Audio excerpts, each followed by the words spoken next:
오늘은 이제 페이지, 교과서 페이지 125쪽 시신경을 하겠습니다. 자, 시신경 경로는 어떻게 되느냐면은 요 그림에서 보시다시피 제일 처음에 이제 안구에서 빛이 통해서 들어오겠죠, 그죠? 그러면은 코 쪽에 있는 게 있습니다. 코 쪽에서 오는 요 망막, 코 쪽 망막에서 보는 시신경과 이렇게 갑니다. 그 다음에 이제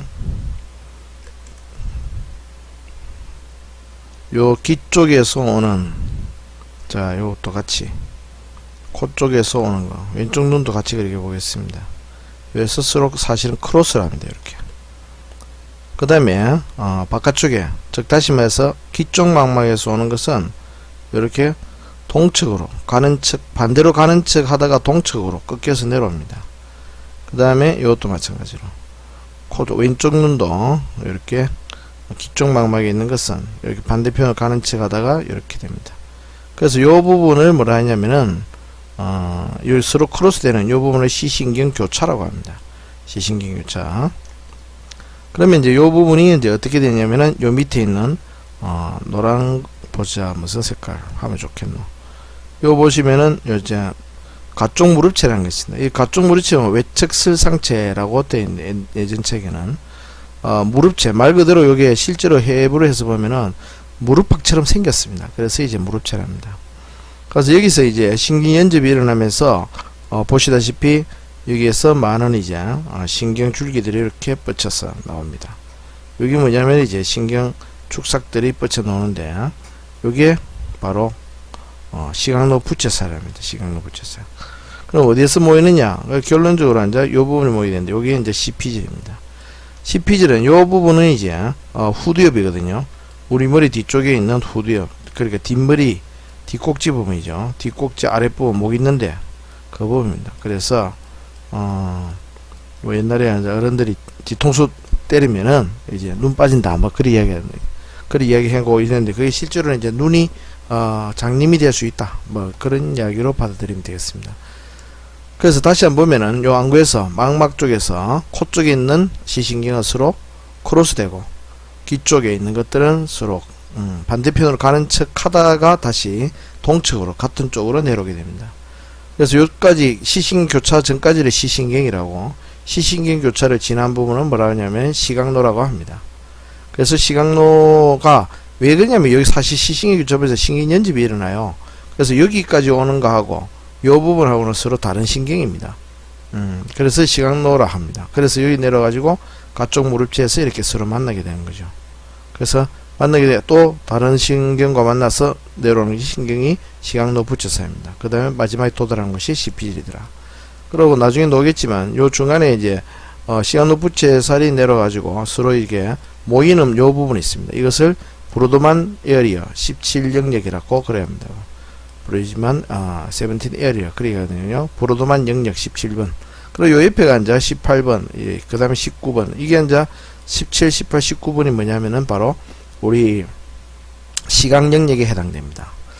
그러면 책에 이제 있는 것은 어떤 거냐면은 요 앞에 요 부분에 있었어요. 이제 자세한 부분까지 나와 있는데 그 부분은 보겠습니다. 우리가 앞에서 공부했던 건데 어떤 거냐면은 파란 거를 보는 게 낫겠네요. 지금은 이제 요거는 이제 안와입니다. 안와 뼈죠. 요 양쪽에 뼈가 보일 겁니다. 이렇게 뼈 속에 이게 노란 게 이제 지방이죠. 지방이 가장 많이 찼다는 건 예전에 이야기했습니다. 그래서 여기 외양근이 있고 외양근이 있고 그 다음에 이제 요 뒤쪽으로 이제 시신경이 이렇게 빠져나오게 됩니다. 요 시신경이 빠져나오는데 요 시신경이 이제 쭉 나오겠죠, 그죠?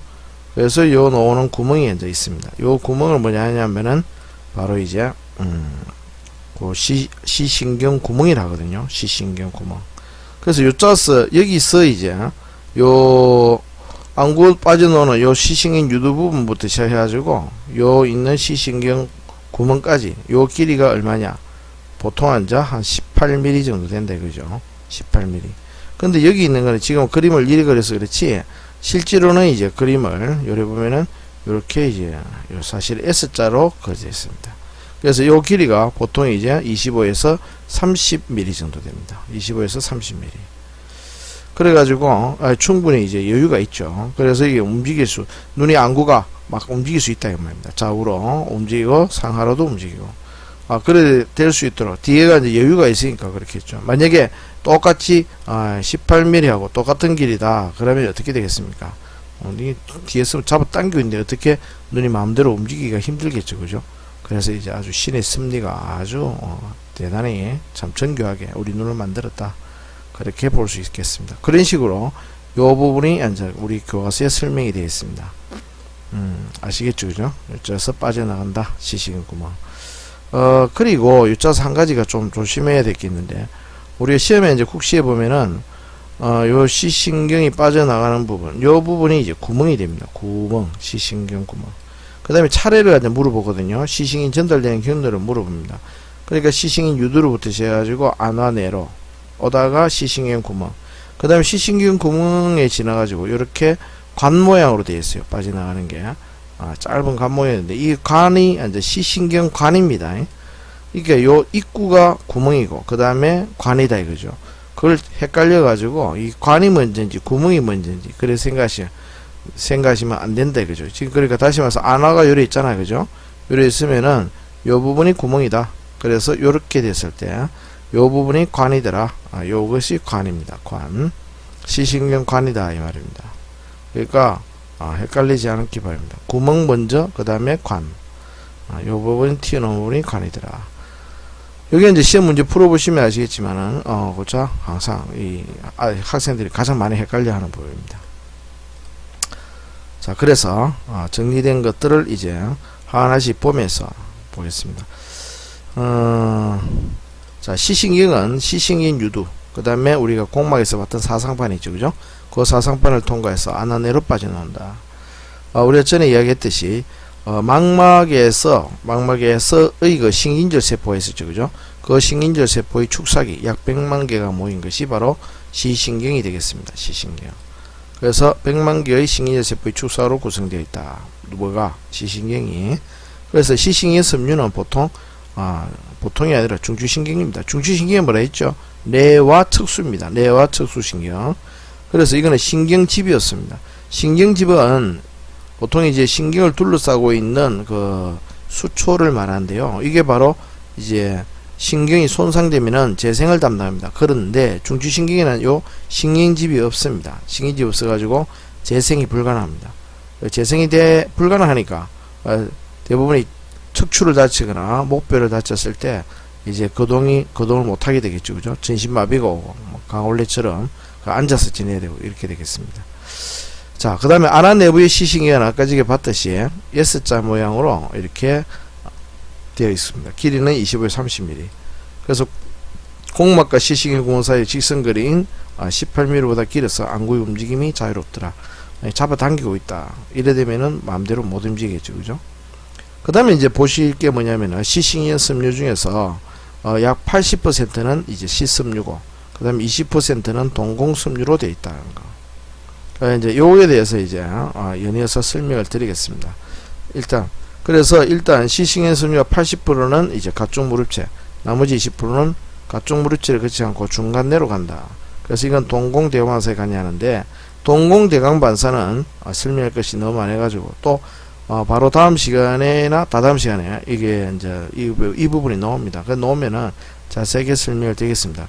일단 저 대면 수업할 때는 잠시 제가 설명을 드렸는데 이제 여기서 설명하기에는 좀 너무 분량이 많아가지고 어차피 또 뒤에 나오니까 그때 가서 설명을 드리도록 하겠습니다. 자, 그러면은 이상 우선 잠시 보게 되면은 어떤 식으로 되냐면요, 아까 봤듯이 이렇게 안구가 있고 그 다음에 이렇게 시신경 교차 부분이 있는 거는 우리가 확인됩니다, 그죠? 그래서 시신경이 서로 크로스되고 그 다음에 지금 한쪽만 그렸는데 요 코 쪽 망막에 있는 거는 이런 식으로 크로스대가 반대편으로 간다, 그죠? 그 다음에 귀 쪽에 있는 거는 이렇게 동측으로 가게 됩니다, 그죠? 이런 식으로 이제 빠져나갑니다. 그래서 설령 한쪽 눈이 예를 들어 적출을 당했다. 만약에 예를 들어서 우리가 왼쪽 눈은 이게 왼쪽만 보고 오른쪽 눈은 오른쪽만 본다면 한쪽 눈을 예를 가지고 다쳤다. 그래서 이제 못 보게 되면 오른쪽만 보게 되겠죠. 그럼 왼쪽 눈은 안 보이게 되니까 시야가 얼마나 좁아지겠습니까? 그런데 우리가 이제 망막에 있어서는 요게 신기하게도 자 여기 오른쪽 요게 다시 말해서 코 쪽에 있는 망막은 바깥쪽에 있는 귀 쪽 시야를 담당합니다. 그 다음에 이제 귀 쪽 망막은 바로 어디로 되면 코 쪽 시야를 담당하거든요. 그래서 이렇게 사실은 크로스 되어 있습니다. 크로스 돼 가지고 이렇게 크로스 되어 있습니다. 그래서 실제로는 이제 사실은 얼마나 정밀하게 되어 있는지 이렇게 된다. 이렇게 이런 식으로 뭐 대충 아시겠죠, 그죠? 이런 식으로 반드시 나누어 가야 되니까 한쪽 눈이 없더라도 실제로 이제 바로 이제 우리가 한쪽 눈만 가지고도 반드시 볼 수 있다는 거. 이쪽 눈으로 표시하면 되겠네요. 요래 가지고 이렇게 보통 이렇게 우리가 표시를 하죠. 이렇게. 그래서 이쪽 부분은 이렇게 칠한다면은 똑같이 이쪽 부분을 본다 이 말이죠. 이쪽 부분은 이쪽을 보게 되고 이렇게 서로 크로스 되어 있습니다. 그러다 보니까 한쪽 눈만 가지고서도 좌측과 우측을 볼 수 있는 이 대단히 참 정밀하게 잘 만들어져 있다는 거. 여기서 보시면은 지금 한 가지가 이제 여기서 보시면은 어떻게 되냐면은 요 아까 지금 말했을 때 앞에서 우리가 이제 시신경 섬유가 80%, 그 동공 섬유가 20%라고 했잖아요. 그죠? 그래서 메인 노드가 어디냐면은 이렇게 내려오게 됩니다. 내려오다가 보시면은 나머지 이제 가쪽 무릎체로 가게 되거든요. 이렇게 80%는 이렇게 시각로로서 이렇게 가쪽 무릎체 여기에서 들어가게 됩니다. 근데 약 20%는 여기 이제 그림이 보통은 안쪽으로 들어있는데 이거는 바깥쪽으로 그려놨네요. 제가 다른 색깔로 그리겠습니다. 요자 보시면은 요 바깥쪽으로 가는 게 있습니다. 가쪽 무릎체가 80% 가는데 이렇게 바깥쪽으로 대부분은 이제 이런 식으로 가쪽 무릎체가 가겠죠, 그죠? 이건 80%입니다. 요거는 이제 80%. 요거는 이제 20% 됩니다. 요게 이제 바로 동공 섬유가 되겠습니다.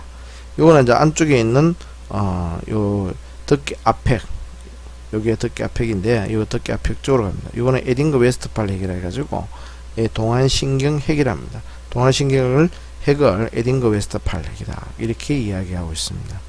지금 이제 고려해서 이런 식으로 동공에 있는 대강반사와 관련되어 있기 때문에 요 20%를 동공섬유라고 대부분이 이렇게 이제 코 쪽으로 크로스, 그 다음 귀 쪽에 있는 것은 같은 쪽으로 이렇게 내려올 때 이렇게 이루고 있는 시각로 중에서 바로 이제 80%는 이렇게 요 시각로 붙여서 하고 나머지 그 중에서 20%는 이렇게 중내로 들어가더라. 그래서 덮개 앞에서 여기서 이제 신경 연접이 이루어지더라. 그래서 요 20%를 뭐라 하냐면은 동공섬유라더라. 그래서 요 앞에서 이야기했듯이 다시 와서 보면은 여기서 보다시피 시신에서 80%는 가쪽 무릎체, 그 다음에 나머지 20%는 가쪽 무릎체를 거치지 않고 중간내로 간다는 거.